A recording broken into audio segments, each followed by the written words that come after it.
Hey, Angel Reese, back in the gym, working on her pull-up, bang. Working on her midi, working on her mid-range game, 15 to 17 feet out, being able to create some space for herself. Yes, this looks embarrassingly slow. No, it is not in slow motion. This is just what we have to work with right now. When you first look at Lexa Hull's training videos with the Indiana Fever, it's hard to look away. She's knocking down threes with clean, confident form, and right next to her, Caitlin Clark is refining her deadly mid-range game. Like it's nothing, the video feels different, polished, intense, and focused. No wonder it racked up 7 million views in just 24 hours. Every movement is intentional, guided by their development coach, turning routine drills into championship-level preparation. Then Angel Reese's video appeared, and you believe the stark difference. Avery comes up with the board. Long pass, perfect to Reese. He was unable to get it in. They play some beautiful basketball. Again, no Brianna Stewart today. Chicago's missed 7 straight shots off all screen. So she's not getting any easy look. Reese. Watching a 6-3 post player who struggled with basic layups last season practicing long jumpers instead made me question everything. No coaches present, no visible structure, just a camera capturing moves she rarely uses in actual games. The realization hit me immediately. All training approaches aren't created equal. But it's like, work on your weaknesses. Work on your weaknesses and work on the important weaknesses. The Indiana Fever are doing with their training. It's not just regular practice videos, it's a complete championship blueprint that's taking over the internet. These aren't your typical look at me lifting weights posts that most WNBA players shared during the off-season. The Fever are literally showing us their entire playbook for domination next season, and basketball fans can't get enough of it. Players like kind of almost in these workouts, they're probably doing a lot of workouts with individual players. But yeah, she's going to the basket, takes a reverse layup right there. She makes a nice off-footed finish layup, nice floater right there. Stephanie White's actually showing her what to do while being denied, coming off some fakes, which is nice, doing her like patented jump shot. Oh, she shot the ball. What makes these videos so special is how intentional everything is. Every player is developing specific skills that fit together like puzzle pieces in a championship picture. Lexa Hull deliberately works on corner shots and quick-release jumpers that create perfect spacing. When Caitlin Clark drives to the basket, Sophie Cunningham perfects elbow jumpers because that's exactly where defenses will leave her open when they double-team Clark. Most teams share generic workout clips that reveal nothing about strategy. The Fever, however, display their game plan clearly. You can see how they're building an offensive system where every piece complements the others like a basketball ecosystem developing before our eyes. Hull's three-point shooting creates spacing for Clark's drives, which opens Boston's post-up opportunities, creating kick-out passes to Cunningham's mid-range game. This strategic transparency is why these videos are spreading across social media.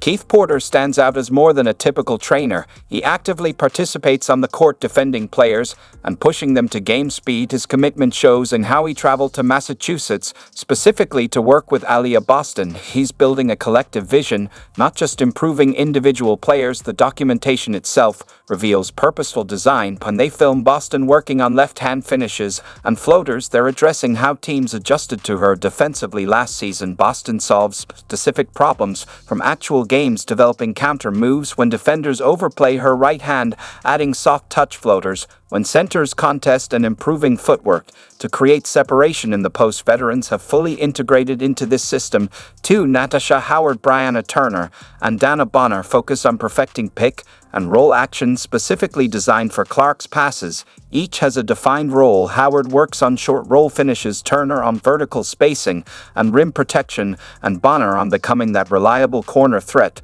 when defenses collapse. The Fever address weaknesses alongside strengths. After struggling with defensive rotations last season, we now see footage of specific help side defensive scenarios. This demonstrates a team committed to fixing flaws, not just showcasing strengths. Their confidence in sharing this publicly speaks volumes. It conveys a message. Even if you know what's coming, you still can't stop it. That's championship level swagger. They display their process because they believe in their execution.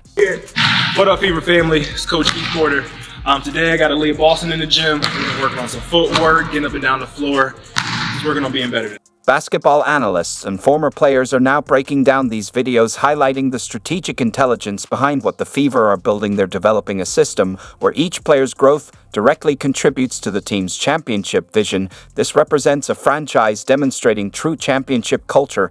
Every drill, every rep, every skill development serves the larger goal, like puzzle pieces forming a complete picture. The Fever aren't randomly assembling talent, they're methodically constructing a championship team where each element strengthens the whole. It's basketball development with purpose, the exact opposite of empty workouts designed for social media likes.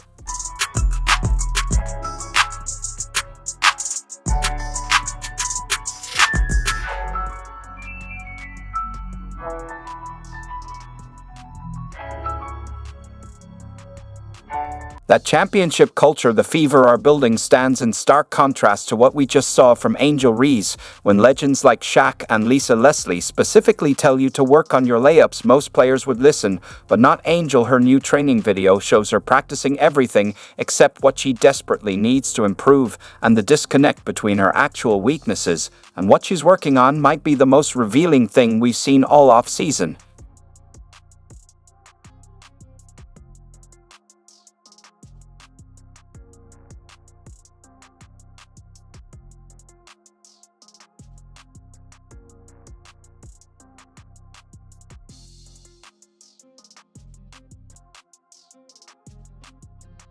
After months spent hopping from podcast to podcast and walking red carpets, Angel Reese finally decided to show fans she's working on her game. The timing feels reactive right when Indiana's development videos are gaining attention. Reese's team drops their own training content, and basketball fans immediately spotted the problem. Training about 4 or 5 days a week. A lot of young guns out there now that, they want to take your spot, and I don't blame them, but it's going to be hard because I'm going to go after it.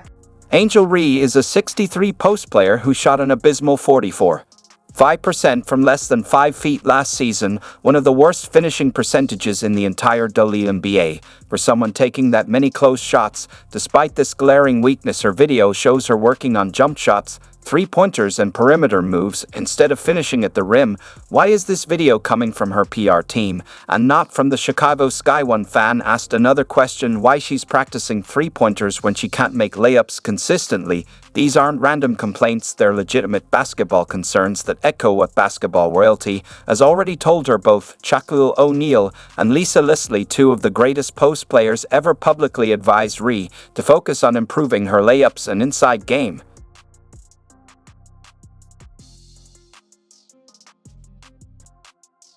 Yet she appears to be ignoring their expert advice to practice shots she rarely attempts in actual games. The statistics tell a troubling story beyond that 44.5% finishing rate inside 5T. Reese shot less than 15% from 5 to 9 feet away from the basket. Her overall field goal percentage was a dismal 39.1%, numbers that demand fundamental improvement in close-range scoring, not perimeter shooting. Clip 8.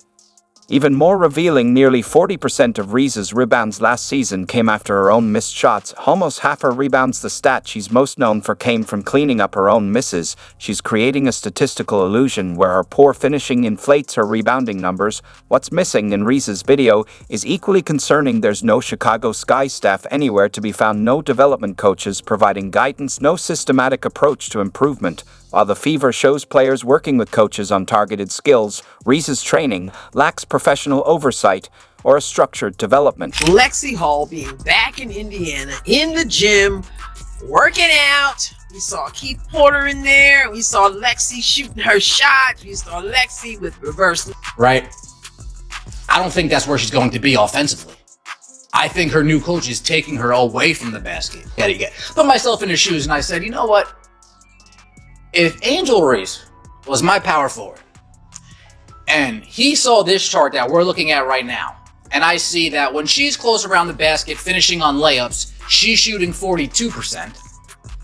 And when I see Camila Cardoso around the basket finishing on layups, bottom of the chart, folks, she's finishing at a 56% clip.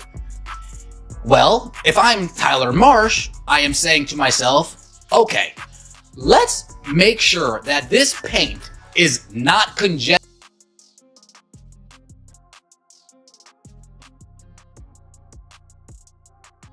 Biggest advice I have for you is going to be how you shoot your layups, period. Like, we're going to fix that. Yeah. That's fixable for you. Oh, I think Rescue brought help over on Kennedy Carter. And then underneath, and that was the chance.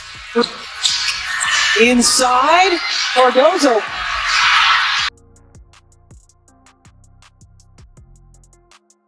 Like, WNBA leveling up and all eyes on her now. I think that she knows that she has to completely restructure her form, because that is not the way to be efficient in the post position that she is in.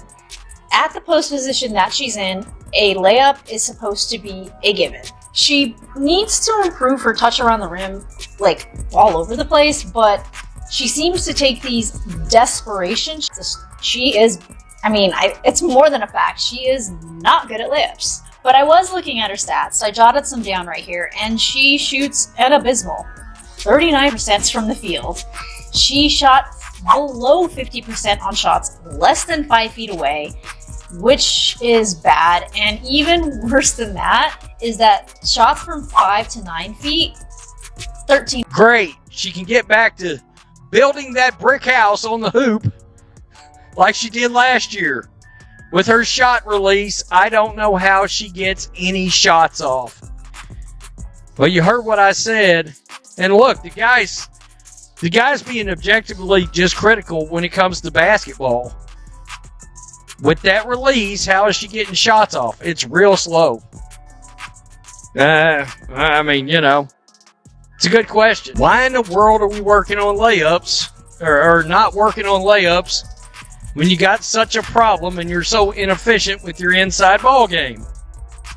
I just don't understand it. All right. Not only that, but that release is still draggy and slow.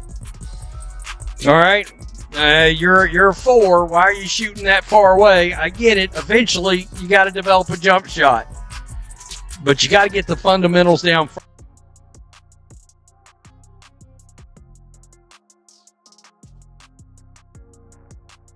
Gonna lead the league in brick layups and single-handedly keeping their team out of the playoffs once again.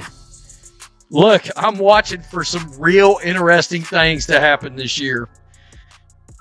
Can she cure the layup issue? That's a big one. Number 2, will the Chicago Sky sideline their real superstar, Carmilla Cardozo, for Angel Reese? In that world. And so my only advice is usually just to make sure they keep basketball the main thing, because at the end of the day, that is your vehicle. It's your vehicle to, Angel Reese has a podcast. It's her vehicle to be a podcaster, right? Whatever Caitlin ends up doing, it's the vehicle to get you to that point. So you always want to make sure that part doesn't